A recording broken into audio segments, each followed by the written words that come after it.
Welcome to Goldfish on Games and Budget Game Reviews. Today's subject of a cheap review is Rick Dangerous. The adventure starts here. This is the Budget Kicks release and is for the Amiga. If we check out the back, we get, well, a bunch of very blurry pictures if we're being honest. But they did at least bother to put some text about the actual game on it. Inside the box we find the game on a single floppy disk, which tells us it's for the 500, 1000 and 2000, which is interesting because it means this was released before the Amiga 600 and 1200. We also get a manual, well, we get a leaflet with this great little picture on the front and more information about the game than you'll probably need, but it does tell us the adventure starts here. Will Rick Dangerous, intrepid superhero and part-time stamp collector, survive his first mission in the Aztec Temple of the Tribe? Should he do so, Rick will face new hazards in the Egyptian tomb and enemy fortresses. And Rick Dangerous is equipped with the dynamite, the big stick, and the gun. And there's going to be traps. Oh so many traps. So let's check it out, shall we?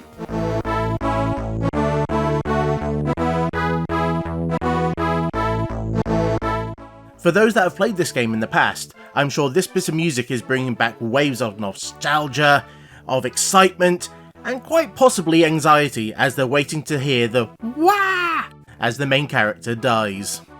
There aren't many options in the game, but if you do hit the spacebar, it'll turn it into black and white mode. Not entirely sure what it's useful for, but there it is.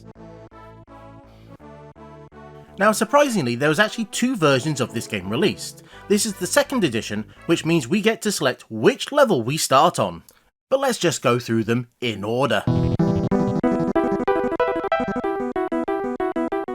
And it starts off with our very Indiana Jones inspired hero crashing in the jungle and having to escape. And yep, those Indiana Jones influences can be felt straight away as you're chased by this massive great big ball. Though thankfully it's not too difficult and you get to take out a bad guy straight away, which is quite cool. As the manual informed us, we have a gun and dynamite, and both can be used to take out the baddies that are trying to stop us. You are limited in how much you have of each of them, so you do have to be quite tactical in where you use them. And while either of them can take out a baddie, only dynamite can destroy blocks and other obstacles. Now if there was one phrase that would sum up this game, that would be trial and error. I think it might be physically impossible for anyone to try and complete this on their first go, because they'll have absolutely no idea where all the baddies and traps and items are, as darts will spit out of walls and spikes will just randomly attack you.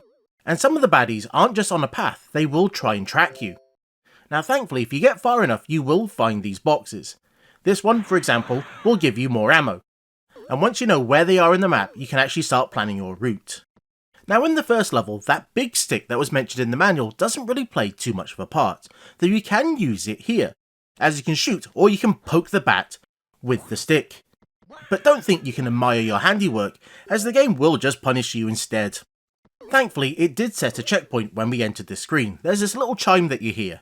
As I mentioned earlier, dynamite can be used to move some walls. Thankfully, this time around, it flew away from us rather than towards us. Some will do that. It can also be used to get rid of these rocky spikes.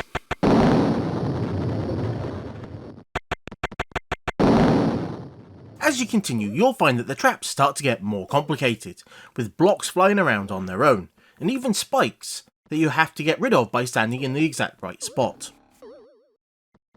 Now if you're very good, or you happen to have that second edition of the game that you can select the map on, you can get on to Egypt.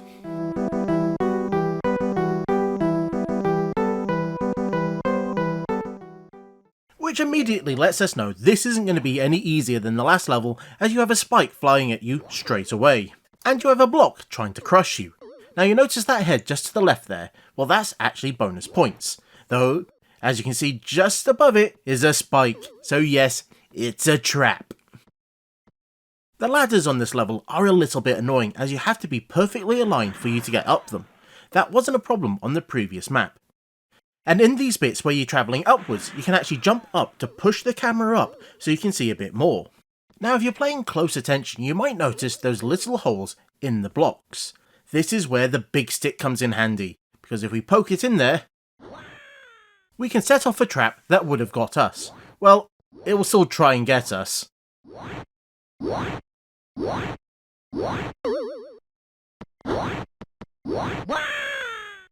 This level is actually pretty brutal, as you have to go quite the distance before you hit your first checkpoint. And along the way you'll discover that some of the Arks of the Covenant are actually quite deadly. But persevere and you will get that chime. And I think this might actually be the furthest I've ever gotten in the Egyptian level. And, well, I'm not going to get much further today, because that block, well, it's just going to fall down and crush me, isn't it? So let's just jump onto the 4th level and see how they're going to ramp this up.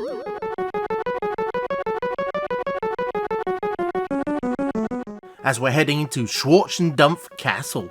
And to be completely honest, I think I'd rather vacation in Castle Wolfenstein, as this level kicks us off with the least friendly intro so far. Yep, a charging dog that you can't shoot, you just have to try and jump over very quickly. Again, I think it's all about setting the tone for the level here. Which also includes this dog that's moving slow enough that it can't catch you, but fast enough that it can get you when you try to go down the ladder. Heal, Fido, heal. And if the dogs weren't bad enough, well, we now have soldiers that will shoot at us, but only in a small enough gap that we can't get it. That's just unfair, really, isn't it? I do like how they get a bit more creative with the level design, as we now have these areas that are above and below us. But if you actually paid close attention to the level design, you can't actually get there, so it's all for looks. And it seems the designers were having a bit of fun with this castle, as we have a bouncy floor. And we all know that alcohol can be bad for your health, but do you know what's worse for it? Being crushed by a barrel of beer. And if you manage to make it through the castle and save a few of those captured soldiers, then you make it onto the final level.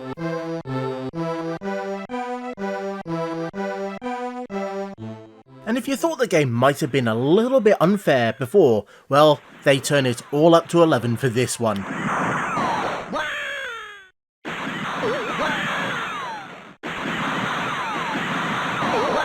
Now you'd be excused for thinking that I might hate this game, but the thing is, I actually do enjoy it. It's hard as hell, the traps are completely unfair, and you really have to memorise the entire map if you're gonna get anywhere at all with it.